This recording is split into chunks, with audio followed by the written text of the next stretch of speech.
زموږ هغې په دغه اخته دي موږ چاته د خیر کار وښیي دا وکړه دی پسې اخته دی بله روژه کې دا اوس ما په روژه کې یو ځای په یو ختم کې بیان وکړي دا اوس روژه کې بیا مې خلکو ته دغه درود شریف تاسو ته مې په ورځ ویل دې پر فضیلت ورته وږغېدم چې اللهم صل وسلم وبارک علی سیدنا محمد وآله کما یلیق عدد ما یلیق بکمال الله وکما یلیق بکماله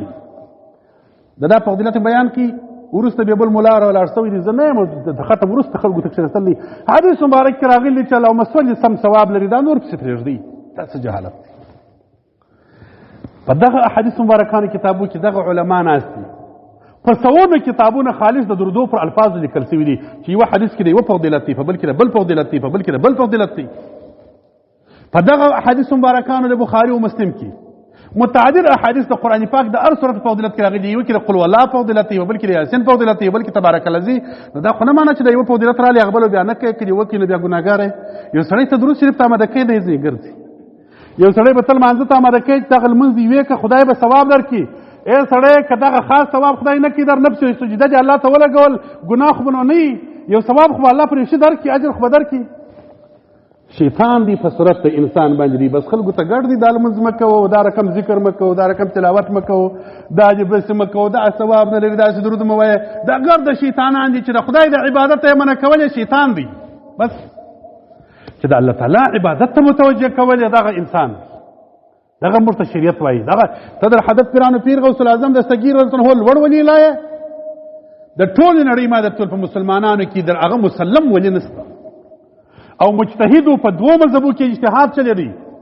چې په خپل زمانه کې د پیرانو پیر څخه مبارک په دنیا کې به مسله بنده راغله په ټولې نړۍ پر مخ باندې هغه مسله د حل کول چا نسوی حل کولی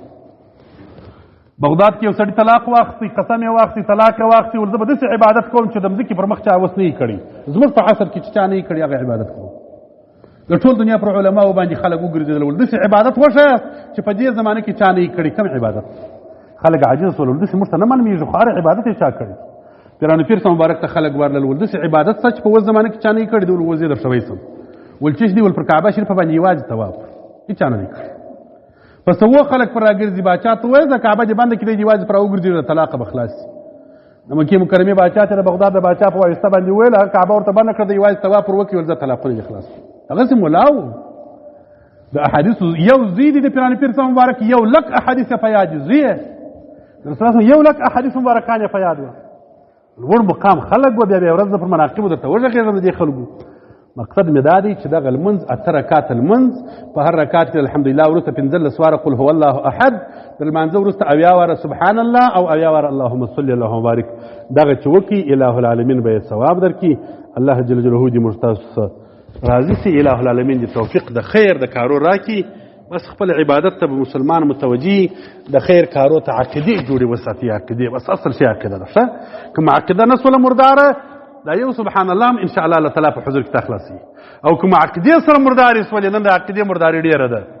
دغه د عقیدې مرداري د چې تا ته وایي دغه لمونځ مه کوه درود مه وایه ختم مه کوه خیرات مه کوه تعویض مه کوه خرده مه کوه زیارت ته مه ځه دعا مه کوه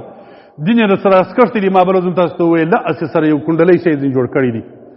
دغه د عقیدې مرداري ده که دغه د چا عقیده وه دغه شیانو بیا ګټه نه ورته رسي او چې عقیده دې جوړه وي پر خپلو اسلاف همیشه زه وایم که پر مشرانو بدګمانه سولاست چې زموږ مشران د حق پر لاره باندې نه وه دین د لاسه ولاړې تا ته دین چا راورسوي ما ته دین چا راورسوي زما استادانو هغو ته چا راورسوي هغو استادانو هغو ته اوس خو موږ ته جبریل علیه السلام نه وایي نه راځي چې موږ ته ووایي چې قرآن دغسې وایه نو که ته پر مشرانو ستا بدګمانه سولې د دین د دښمنانو اولنی کار دغه دی چې موږ پر مشرانو بدګمانه چې بدګمانه سولې دین د لاسه څه ولاړې بس تا ته وایي دا یو انسان دی دا خطا سوی دی دا بل خطا سوی دی دا خطا سوی دی ګره دنیا خطا سوی ده خو د پلار نه خطا کېږي دی نه خطا کېږي بس نور ګر دنیا خطا